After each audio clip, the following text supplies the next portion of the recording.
Welcome to this session that is being hosted by the AERFC, which is on building resilient education systems in Africa. My name is Joy, and I am a senior associate at OTT Consulting. AERFC, as many of you already may know, is a space for funders of education research in Africa. And it is a space for funders, and it is hosted by OTT Consulting. We are a global platform for evidence-informed policy change. Before we begin, a few quick housekeeping items that this meeting is being recorded. I request everyone to be on mute until you are invited to speak. And we encourage your active participation and we invite all of you to participate actively in the discussion. Today's conversation comes at a crucial time. While Africa's education research systems have been continuing to grow in importance, there are many problems such as over-reliance on external funding and which pose risk to sustainability and local ownership and long-term resilience. While this conversation itself is not completely new, as we all know that many recent occurrences have pushed this to the center stage. So our goal here today is to explore what are the challenges that local funders face, what are some of the opportunities for growth, and how can we strengthen the collaboration for sustainable domestic funding. We are very honored here today to have an exceptional panel of speakers with us. We have Dr. Fatima Adam, who is Director of Research and Evaluation at Zenex Foundation. In her current position, she provides specialist inputs to all program and project evaluations commissioned by the foundation. We have the Honorable Dr. Kilemi Mwiria, who is a Managing Director in Africa for Education.org. He has served many positions in the Kenyan government, including as the Minister of Education in Kenya. We have Dr. Randa Grob-Zakhary, who is the founder and CEO of Education.org. In her many roles in education, including as the CEO of the Lego Foundation, she has managed and launched several strategic transformations contributing to systems level change in the field of education. We have Dr. Matthew Wallace, who is a senior program specialist at IDRC in the Ottawa office. In his role here, he manages a large portfolio of projects for inclusive science and innovation systems in the global south. He has also previously worked in various capacities with the Canadian government. Finally, we are very happy to have Samuel Mugacha moderate our discussion. He's a principal at Imaginable Futures, where he supports education strategy and investments in Africa. In terms of format, the core discussion will be of 45 minutes, where and we have divided it into 3 segments, where first each of the speakers will speak, and then we will open it up to the audience to make sure that we have a very collaborative discussion. I encourage all of you to please put your questions in the chat box, and we will pass it on to our moderator. With that, I will pass it over to you, Sam, to take us into the discussion. Again, a very hearty welcome to all of you here. Thank you, Joy, for that background, and thank you everyone for coming. It is indeed a pleasure to be part of this discussion and help moderate the session with our esteemed panelists. One framing I also wanted to provide is that one reality that actually led to us beginning the Africa Education Research Funding Consortium was that when we learned some of the realities that only about 3% of world research output is actually being produced in Africa. And additionally, the proportion for local education researchers who are underfunded is far higher than that of their global North counterparts. And in fact, it is stated that more than 80% of local-led education research in Africa is considered underfunded. There is also an important piece of work that has also continued as part of these efforts, where there is also the Education Evidence for Research in Africa project, which is the ERA project, a collaborative effort led by ESA and Southern Hemisphere. The interesting thing with this initiative is that it focused on understanding funding flows and showcasing how locally generated evidence can drive impactful policy decisions. And in their recent report, which we'll share on the chat, they actually identified 8 key interventions to strengthen the education research landscape across Africa. And one of the interventions that they suggested was actually catalyzing African funding for education research. Now, with that as the heart of our discussion, I'd like to dive right into it. We have split this discussion into 3 different themes, where we discuss the challenges, we explore the opportunities, and then we explore ways to strengthen collaboration for sustainable domestic funding. And so with that, let us begin. And I'll start with you, Dr. Fatima. From your perspective, what are some of the biggest barriers limiting domestic funding for education research in Africa? And how has that over-reliance on external funding impacted the sustainability of local research? And if you would also like to touch on some policy, financial, and operational constraints that local funders are facing. Good afternoon, and thank you for inviting me.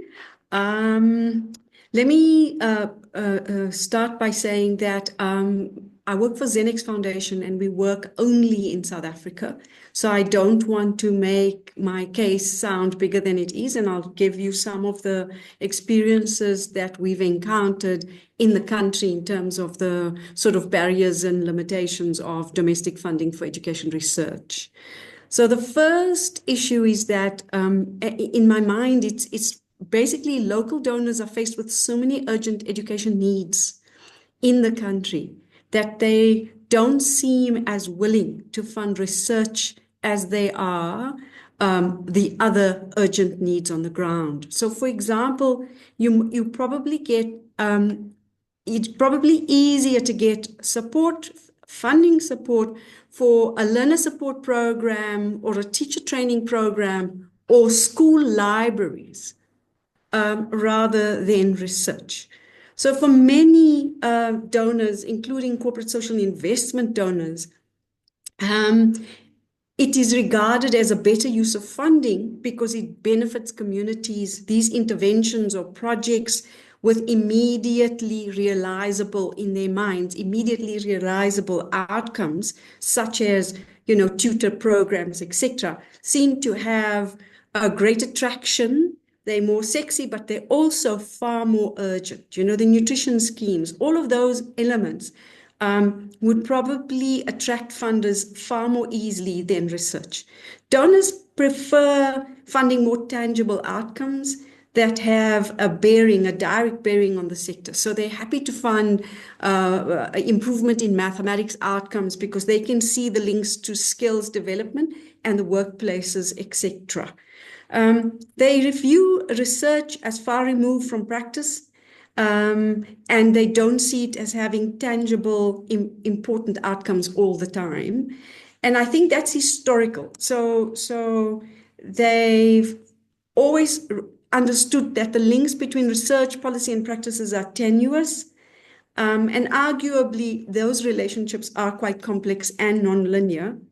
And because they don't understand the links between them, they actually resort to suggesting that it's not as useful as we think it is. Because it's not, we can't find enough evidence to demonstrate how research directly affects policy or practice.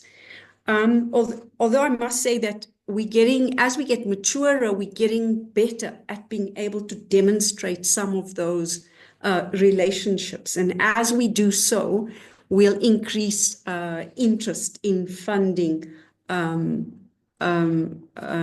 research in the country. I think in South Africa, we have additional inhibitors of local research development, and that's sort of the imperative to improve the role and the capacity of Black and women researchers, which is a particular dimension in the country and adds to the difficulties around these. And then finally, local donors themselves haven't built local capacity within their organizations to think strategically through research and research funding, to manage research and research funding, and to engage with this field or area. I think I've covered most of it, and I'd sort of like to stop there. It's okay. Thank you. Thank you so much for that. And that really resonates with me. There's an interesting study actually that has been running from 2010 by Charities Aid Foundation, and I think it's called the World Giving Index. And out of the top 5 countries in the world that are considered the most charitable, it was interesting to see that 3 are actually based in Africa. So what you're saying really resonates with that, is that then it's not that organizations and local philanthropies are not supporting education. It's just that education research is not something that they see quite tangible outcomes from them. So thank you so much for that. I'd love to give an opportunity to Dr. Matthew if there's any insights that you would love to build on, especially along the frame that Dr. Fatima has offered. And if you have anything on policy, finance, and operational constraints that you're also seeing local funders facing on either of the two. Thank you. Thanks very much, and thank you for the opportunity to join this discussion, which I think comes at a very important moment for us to kind of reflect on some of these issues. And I would certainly echo some of the challenges that I think my colleague just mentioned in terms of the competition for resources. So just to give a bit of context. So as was mentioned in the introduction, I'm from a research funder called IDRC, International Development Research Center, which funds solutions and capacity strengthening in the Global South. And I'm taking this question, unfortunately, without a lot of expertise in the specific field of education research, but rather thinking about the research landscape overall. The program that I'm involved in is called Education and Science, and my portfolio is broadly related to strengthening, inclusive science systems across the Global South, and especially in Africa. So, more specifically, I think my intervention is colored in a way by a large-scale initiative that's been going on for about a decade now, called the Science Granting Council's Initiative, which is really about localizing knowledge. And I think this is where it can bring some information to bear on some of what you've been talking about. Now, as a sort of to take it a step back, I guess, the Science Granting Council's initiative, SGCI, came about 10 years ago, and it was in the context of many countries setting targets for expenditure on R&D. And of course, these targets were often very ambitious and difficult to meet, precisely because of competing resources and so forth. But it highlighted the need for structures to be created, public structures, at the level of each country in order to deliver research funding through open calls, transparent mechanisms. And this is what the Science Granting Council's initiative is it brings together 17 now of these councils that can manage calls, set priorities, understand the landscape of research in the country, but also understand the policy priorities and across all scientific fields, right? And so I think this is where, to your question, Sam, the idea of operationalizing it has been very important in having these organizations that can sort of see where what priorities to set, what agendas to set for research, and understand where this research can be done, be connected to the institutions and the landscape for research and higher education, of course, in the country. And the last thing I'd say about the kind of operationalization side and these kinds of organizations is that they need to be they are also advocates, right? In many cases, and they play a very important role in sort of saying, well, we know resources are scarce, but this is why it's important to invest in public R&D across different fields, everything from biochemistry to education to sociology, to medicine, whatever. Finally, I would say something a little bit to answer your question around kind of sustainable funding and long-term funding. And one of the challenges is really having models that allow for that. And this is what I mean by models is, for example, in having a mechanism to ensure that funding is stable year over year, public funding, domestic funding. And for example, there are models that say, well, to fund this this research organization or these research funding, we can take a percentage of the GDP, and that's kind of written into law. But these are very difficult to do. So I think given that public budgets fluctuate so much year over year, even though there is some stability in research funding, often science granting councils and other funders look to find new partnerships, leverage some private sector or some charitable foundations, donations, etc. And that's also not easy, but I think it's something that's very important, and that domestic funders, public funders need to do more and more of. And the last thing is around understanding how funding comes from the global north. And there's I think we've made a lot of progress in the way bilateral partnerships between North and South are set up, be it in the field of education or public health or others. And I think these partnerships are becoming more equitable. We don't have the kind of fly in, fly out extractive research model being as prevalent, but there's still work to do. And I think the work to do is around setting long-term agendas jointly. It's around developing agreements that are not just ad hoc, but sort of mutual in the sense of country-to-country agreements or council-to-council agreements, and that these really enable not only better partnerships, but also more long-term partnerships and hopefully long-term funding. But yeah, I'll stop there. Thanks very much. I appreciate your comments, Matthew, and especially when I put them together with what Fatima was saying around demonstrating evidence of these policy of research actually leading to policy interventions and more advocacy. So that link, I think, is well provided there. I'd love to remind everyone that to post your questions on the chat, and in each section we can be trying to make sure that also your questions are also building or are able to be responded to by the respective participants. I'd love to shift gears now into the exploring opportunities for growth.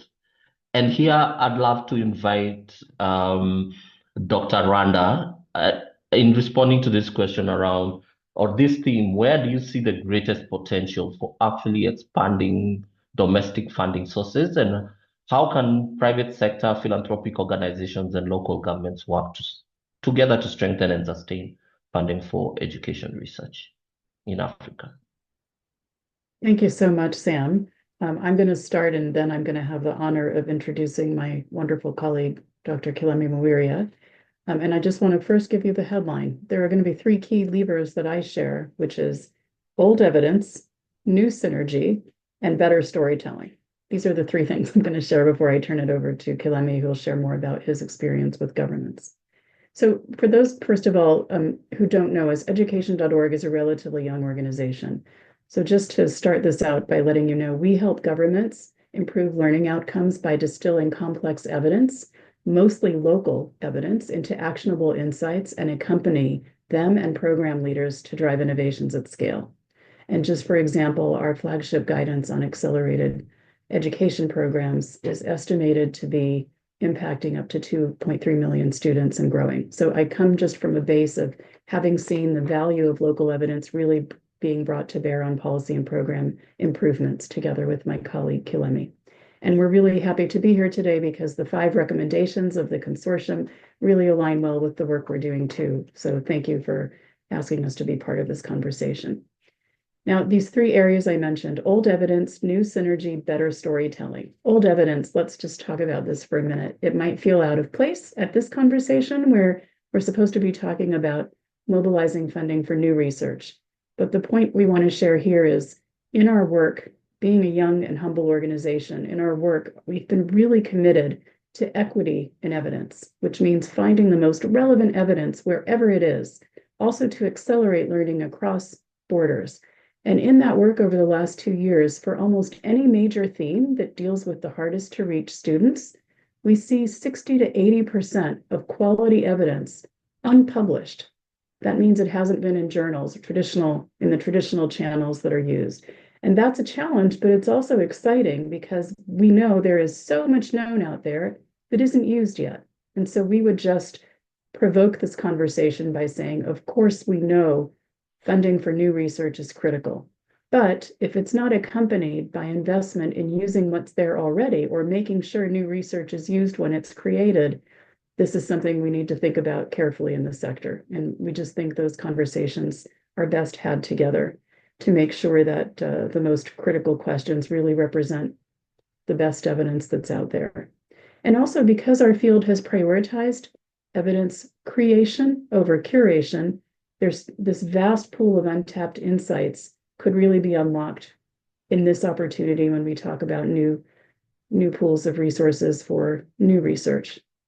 So just to close that point, there is so much out there we're seeing, evidenced by our work in Kenya and Sierra Leone. We've seen so much work become uncovered in countries that takes very little additional financing to unlock, that's there already, and can also create stronger agendas for new research to be done.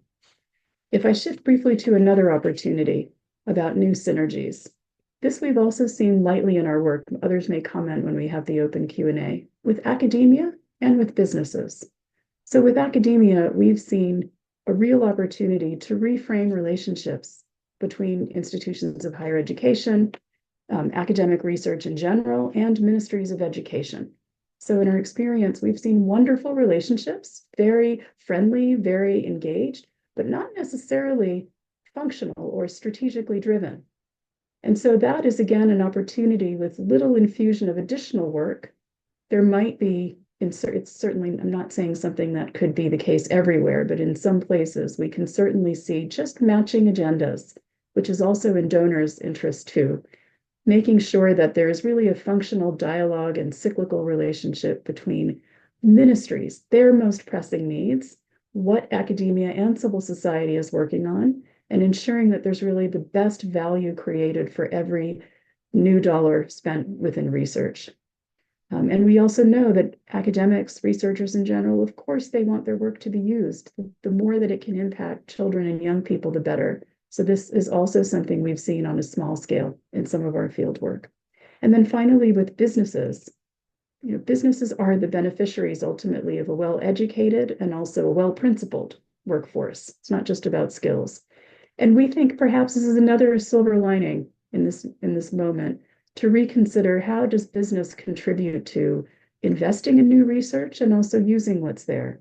They also have incredible, not just financial resources, but the opportunity to influence political will as well. So here's just a snapshot of those two areas that I mentioned: new synergy, old evidence. The last one is better storytelling, and I'm going to love Kilemi to tell us how that might have helped him when he was in the ministry earlier. By that, what I mean is what Fatima mentioned, what Matthew mentioned. All of us here on this line, I am sure, we could easily connect the red thread from how a piece of evidence that's relevant can make its way through policy, through programs, through investments, also then to the classroom, through teachers, through students and communities, and then ultimately outcomes. That's for us second nature, but as a sector, we are not telling that story well enough. We can do more to do this, and that's something we can do with little resource, but a lot of goodwill together put in the mix. So those are the three areas from my view, and I'm going to introduce Kilemi, who is Dr. Honorable Kilemi Mwiria, former assistant minister in Kenya, also presidential advisor, and has been a great part of the work that I've just been describing.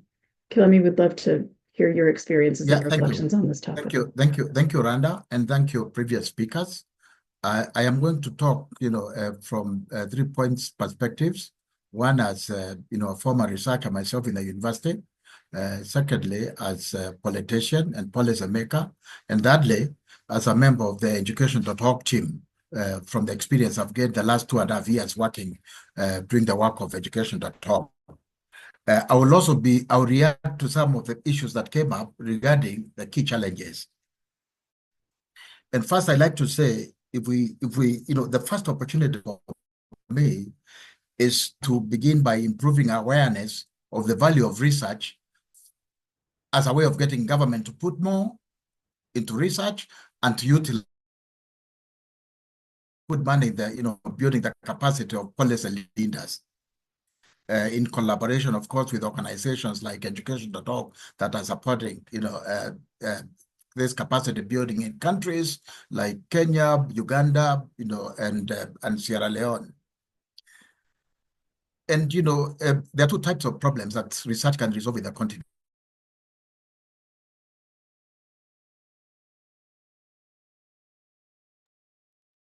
We have lost you. If you're with us, maybe you take yourself off video.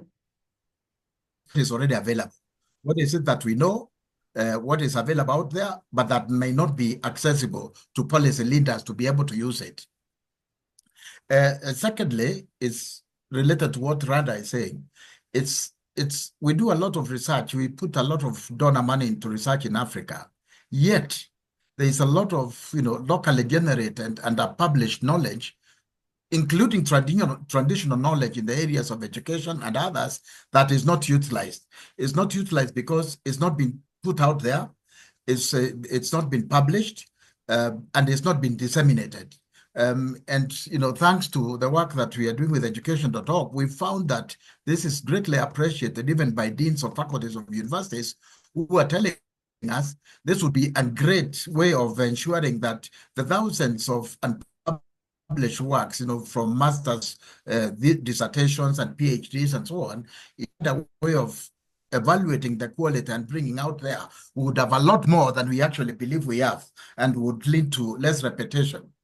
Fourthly, is if we are going to devote the resources available from organizations that are supporting Africa on short-term solutions that cannot wait, with revisions, donors and partners need to decide on priorities together, especially focusing on development-focused research. Dependency is a problem, but it's even more of a problem when it is the partner who comes with the agenda, and goes ahead to do the work the way they want and publish it wherever they want and give recommendations that sometimes do not have the input of the local players. So in this regard, and related to locally generated knowledge, one area that partners can support greatly is to help with resources to improve publication and dissemination. Thirdly, we have capacity and we have infrastructure in the continent, but that capacity to be most effective needs strengthening. So, strengthening the whole research infrastructure from people to facilities that are available in government offices and universities. With regard to funding, it's one thing to ask governments to put in more money. There's money from governments, there's money from partners, but I think it's equally important to improve the management and transparency of the funding that is available. And it would not be a bad idea to also ask governments to match what donors like IDRC and others are putting into research as a way of showing commitment and owning what the process is and what comes out of the research. Regarding to related to doing more with less, is a need for collaboration and coordination of what is available. I think Randa has spoken about utilizing, ensuring that we have more philanthropic. We have African philanthropists. We have, the private sector. We have individuals who have money. I have always said we can have Rockefellers and Ford Foundations and Carnegies of Africa. But we must find a way of persuading these people to come in, even if it means, spreading the word and creating awareness and giving them incentives to want to fund research. Finally, is a need to recognize talent, retain it, and provide relevant incentives, including talent that is out there in the diaspora, that instead of doing work that can benefit Africa, is doing it for other people. So we need to find a way of harnessing these talents, recognize it, retain them here, and give them incentives to want them to contribute to the development of research and knowledge in Africa. I think I'll stop here, moderator, and I'll wait for the point at which we get into discussions. Thank you. No, I appreciate that point, Dr. Randa and Dr. Honorable Dr. Kilemi Mwiria. I think you bring up a very important point around awareness that was touched on by Matthew and Fatima, especially given the fact that we had the linkage between how education, local education research, and the new and the old and the current, as you're highlighting, how it's not being laid out to practitioners, whether in ministries or wherever they are, to be able to actually make informed decisions and even get to actors who are on the ground. I'd love to bring up one question from the audience, and I'll put Matthew on the spot for this one. There is a specific question that is asking if you can speak to the role of ministers of finance in supporting or not the Science Granting Council. If they do, if they do, what would make them more likely to support education research? And perhaps you can talk about bring in the theme that Kilemi and Randa are also touching on around how do you advocate to them to be able to show them that direct linkage and impact of supporting research. Thanks very much. It's a good question. I mean, my other colleagues on the panel may have other experiences, especially Dr. Mwiria. But you know, so yes, this is important because ultimately, when you think of national budgets in the macro sense, who holds the purse strings? And it is the Ministry of Finance. It's not the Ministry of Education or the Ministry of Innovation and Research, or depending on where the Science Granting Councils sit. So I think when I mentioned earlier the importance of advocacy and the importance of strong granting councils and strong ministries of science, or ministries of science and higher education, as the case may be, I would like to just reinforce that point, that within the political economy of a given country, there's obviously many different configurations and many different ways decisions are made and budgets are allocated. But I think a constant is that there needs to be a sort of a strong role for organizations like granting councils, ministries of science, maybe in some cases academies of science play that role. So that's very important. And the second point, I think, which was highlighted as well just now by some of the speakers, is kind of connecting the threads and demonstrating value. Talking about returns on investment for research in general, but I think you can also drill down specifically to education research, and having some literature to point to, having some stories to tell that say why this is important, how this leads to prosperity, reduced inequality, and so on and so forth. So I really think in SGCI, Science Granting Council's initiative, we've seen kind of anecdotal evidence of this working in some countries. Well, we'll hear from a council who say, "Oh, I met with the Minister of Finance and so and so, and I talked to this, and they are very receptive." But of course, it's different from country to country, right? So I think it's just really important to understand that political economy, and really focus on having strong advocates within the government or parastatal networks, especially that can be advocates and be strong voices for research. Thanks.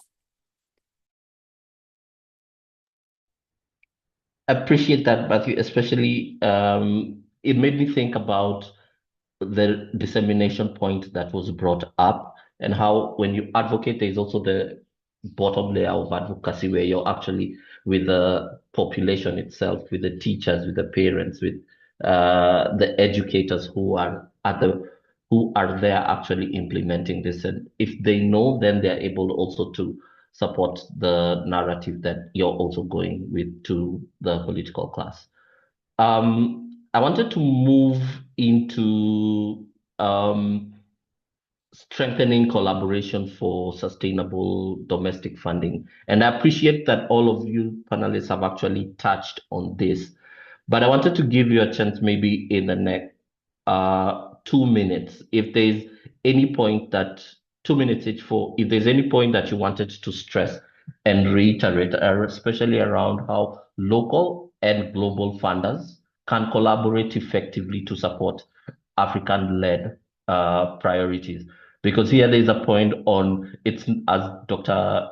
Kilemi mentioned, it's not a fly in and then the agenda is not set in partnership, but the agenda for local education research is actually being set in partnership.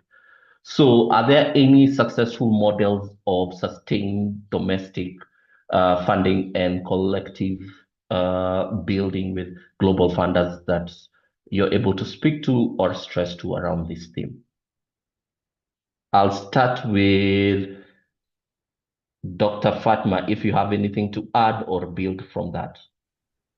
Yeah, I mean, I think that let me say that funding research in South Africa, I mean, there is money and there's support and there's the Ministry of Science and Technology, and that sort of, there's a level of medical research, scientific research, those kinds of things continue.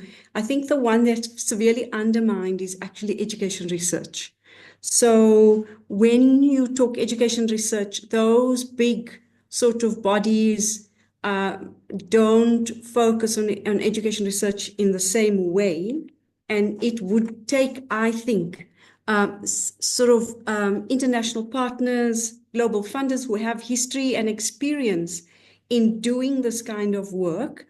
I've heard particularly around the kind of working with large data sets and the kind of skills and capacities needed to engage with large existing old, let's call them old data sets with capacity insufficient, right, in the country to do that. So I think global funders can come in with the kind of correct messaging around funding education research, around supporting capacity in terms of quantitative capability, and around connecting the dots in terms of the data sets and its relationships to policy and practices. I do think, though, that when global sort of donors come in to work with sort of local sort of African environments like South Africa, they must partner with local communities, so local donors and local research.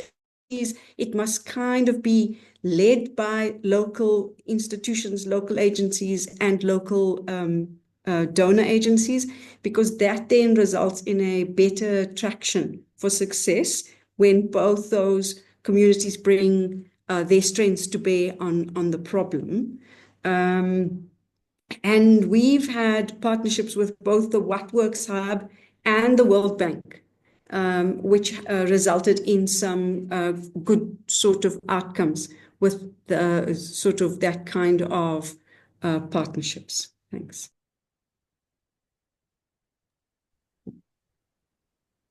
Thank you, Dr. Fatma. I'll come to you, Honorable Dr. Kilemi Mwiria, if there's any addition you have to the question around how can local and global funders better collaborate effectively to actually support local African-led priorities. Well, in terms of collaboration, local and I think one is to ask what is the competitive advantage from either side. From the north, they may have the contacts to and relationships with the funders. From the south, they are better placed to identify priorities and to talk about how to go about it. Because often, donors of research, people who are putting money in research from the north, base their priorities on what they know. It's in very rare occasions is there like a state-of-the-art review of the situation in the continent, and what is it that in view of that could be done to more quickly address the challenges, or even to ask questions about what is considered much more of a priority, even in terms of the areas of research themselves. But so essentially, I see a need for more conversation, more interaction, and more opportunities to discuss together what is it that would be a priority and how to go about that, and to also, be able to sit together and look at recommendations of research and where they fit best and how best they can be utilized to support, programs related to education and, other areas. Thank you, Dr. Kilemi Mwiria. Before I go to the other panelists, I wanted to go back to the chat and direct specific questions to some of the panelists. Dr.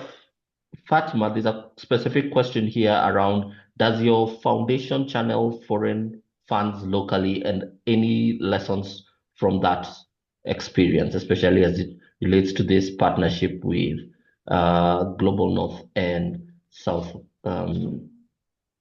funding? Yes. So yes. So we do have funding channeled through us, and global funders that channel funding through us, and I think it's partially because of that relationship of saying we bring this and you bring that, and we recognize that you have to lead on the ground, and so we've done some of those partnerships. I think there are many difficulties. There's structural difficulties, there's legal, difficulties, there's issues of governance and decision making, and there's basically there's a whole lot of requirements from those organizations to us, which sort of may, in some instances, create more difficulties and work and a whole lot of financial reporting, etc., that do make it a little onerous. There are also some legal requirements, for example, with many organizations that put money in our accounts, if you like, from the US. There's a whole lot of sort of registration requirements that we need to meet, and all of those things. But these are sort of, I would call them the necessary evils of those arrangements, because your other option would be that these organizations go it alone. So there've been quite a lot of difficulties, like I say, around governance, structures, all of those things. But we've managed to find a few modalities that we've been able to work with. I'll give you an example. We are funder, but when we contract with organizations, for example, like UNICEF or I don't know, other international organizations, they register us as an NGO. So one of the things that comes up is, how varied is your funding? So we say, no, we have a trust sort of, and the trust lives off the interest, and we use the interest, and so it's all secured. They kind of say, oh, but you're high risk because you don't have many funders, but it's because they register us as an NGO. So there's all these difficulties around how we work, some at principled level and some at governance legal, and it's every case is different, but I do think that it's more upfront issues and a little bit of a headache. But eventually, I think that the co-arrangements, the co-creation, the working together results in strong outcomes. Appreciate those examples, Fatima. I'd love to move to Randa now, in terms of if you have any comment or addition in terms of this question on sustainable global, local partnership. I'd love to give you a chance to comment on the question. Thank you, Sam, and it might touch on something Fatima said as well. So in hearing the comments from Matthew, I just wanted to share this, and it might be a slight provocation, but I also think it's a great opportunity for us as a sector, that I think the biggest shift, when you ask what's needed from global and local partnerships to make them sustainable, I think there's a real mindset shift in this point, that global organizations, primarily I'm talking about bilateral agencies, I'm not so much speaking about foundations, but in some cases it could be, there needs to be a shift in mindset from global being above local to global being local plus local plus local. And I know we will all say, nod our heads, yes, of course, that makes sense, but it's not always the case. There really are some slices of the sector where global research and global research priorities are driven by an agency that has their own agenda, understandably. And so by that shift that needs to happen from global to local plus local, that means these things to me. First is that we need to recognize global organizations are in service of the local. They're there to serve local. Now, they can serve collections of local, but if you look deeply at the mandates of some of the bilateral organizations, certainly not all, if you look deeply at those, forget the budget, it says that their existence is there in education research to promote the dominance of that country's knowledge, or to amplify the value of the interventions that that country is doing, meaning the donor country. And it's not new. And I don't think the point of today is to critique it. I'm just saying that's the root cause for some of these inequities we see. And that's where some of the sustainability and partnership could lie, in really trying to redistribute the power balance in those partnerships, that those global partnerships are in service of local needs, and that the real incredible value that these global organizations can enhance is connecting evidence across localities, across locales, to spread in contextually similar regions knowledge that could be helpful in unlocking opportunities. So I think these points, if I just look at this, preferencing local evidence, preferencing local needs, is a great shift that could happen in the global mindset that could enhance the partnership sustainability, and which we see many examples of. But I think this will create that shift, if we will. And if I build on what Fatima just said about funding, this is where I think foundations also have a special role. Many of them, of course, have their mission, but few of them are, from my experience, coming from Lego, Porticus, others, few of them are politically driven to national agendas. And they do, whatever you want to say about how they make decisions, they do have at their heart, for the most part, the intention to do good in the world, divorced of politics. I think foundations have a great opportunity in this moment to help global and local partnerships move the nature to be in service of the local in the way that we've just been talking about, in a way that bilateral agencies, I think, alone can't do. I trust and hope they would want to, but I think foundations as a group could be very influential in changing the dialogue and remembering who is being served, who is the client in a global local partnership, so to speak. That's my personal opinion. Thanks, Sam.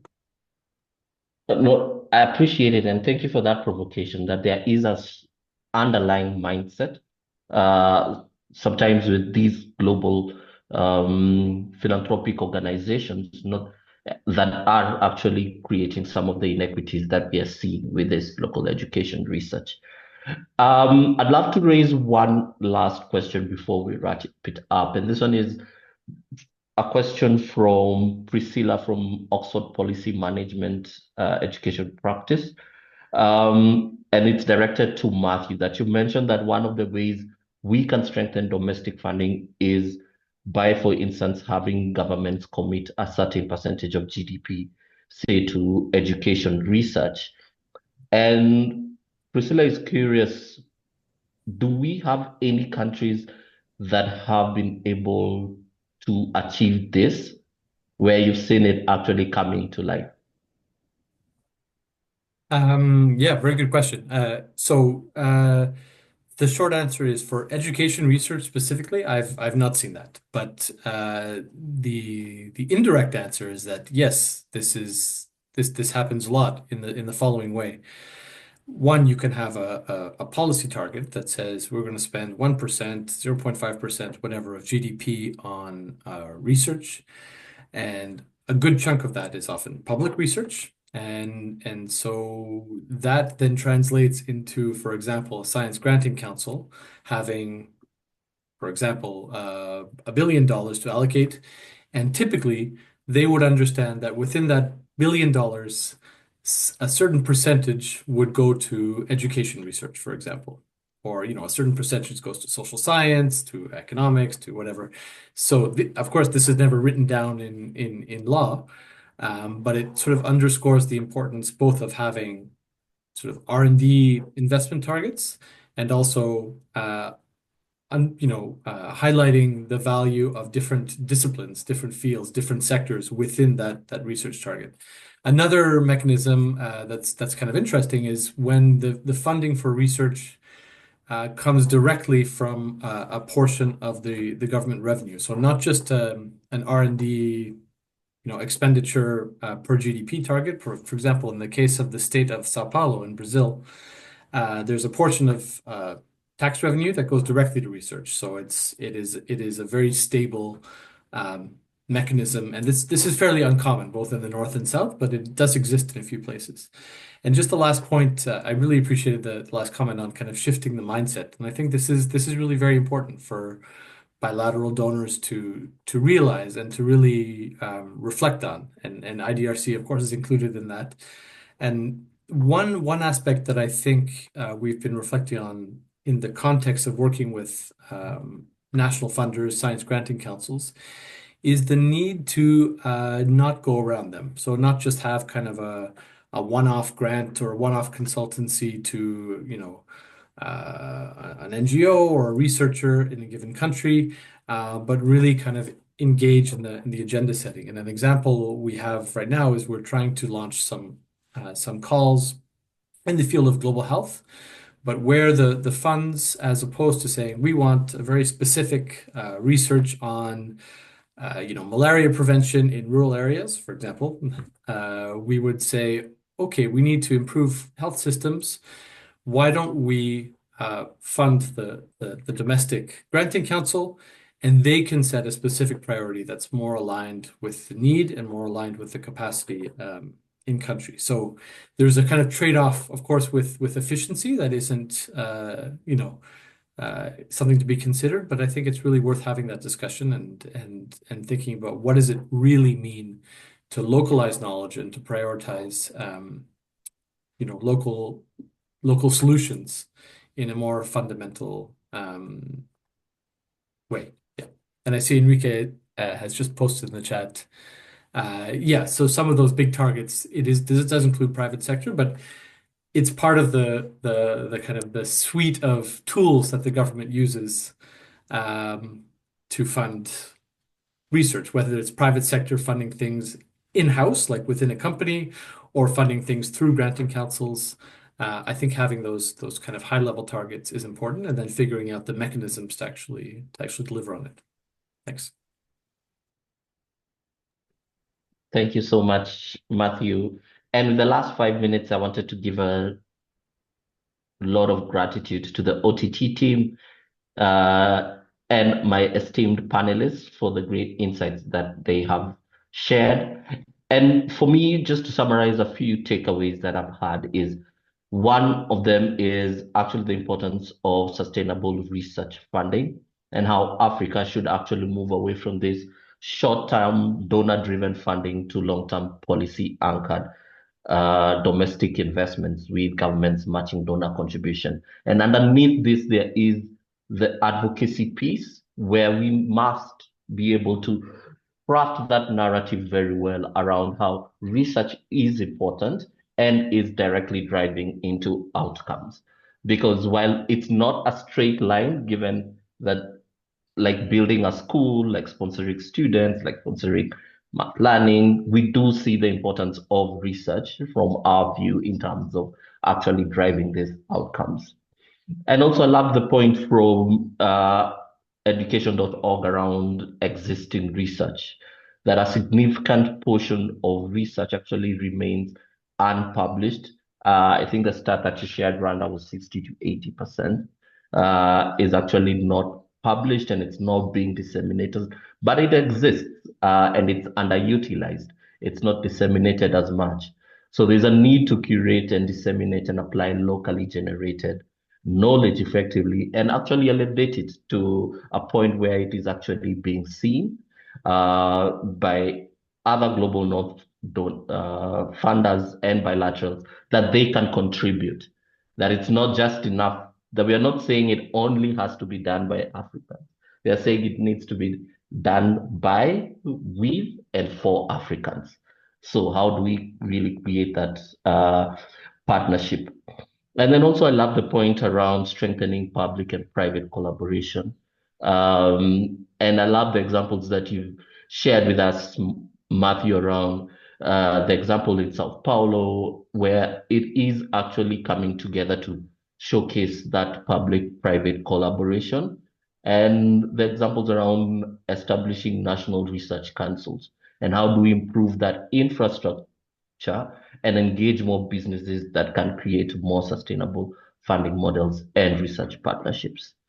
I'd love to wind up with two that the provocation from Randa around a mindset shift and storytelling, especially the call to action to bilaterals and global North funders, so that we can communicate effectively and begin to see that address the inequities that we have seen, and some of us have been responsible for creating, to ensure that we don't necessarily overshadow local research efforts.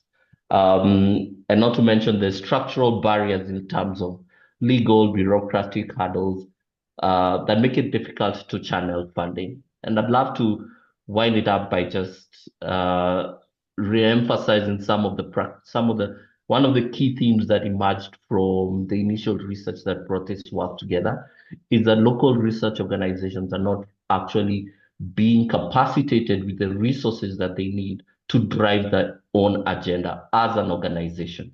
So if you're not capacitating them to be able to build their teams, their finance structures, their operation, then how do we expect them to actually be able to elevate their voices to the global level? And with that, I'd love to wind it up here with 1 minute to spare and hand it back to Joy in case there's any last minute things that you want to share. Thank you very much. Thank you very much, Sam, and all the speakers and esteemed speakers and all the participants. This was a wonderful discussion, and I love the fact that we covered a whole. Sam, of course, just wound it up, summarized it very well, but just the fact that we covered the whole gamut from the need to operationalize and the need for advocacy and the role of partnerships and the role of politics, which is something that is often forgotten. So this was a great discussion, and we would love to continue the conversation. I have put in the link for the AERFC website in the chat box. So I request you to follow us there, and we would love to continue this conversation there. And I hope that we see you in further such discussions and interactions as well. And thank you everyone for being here.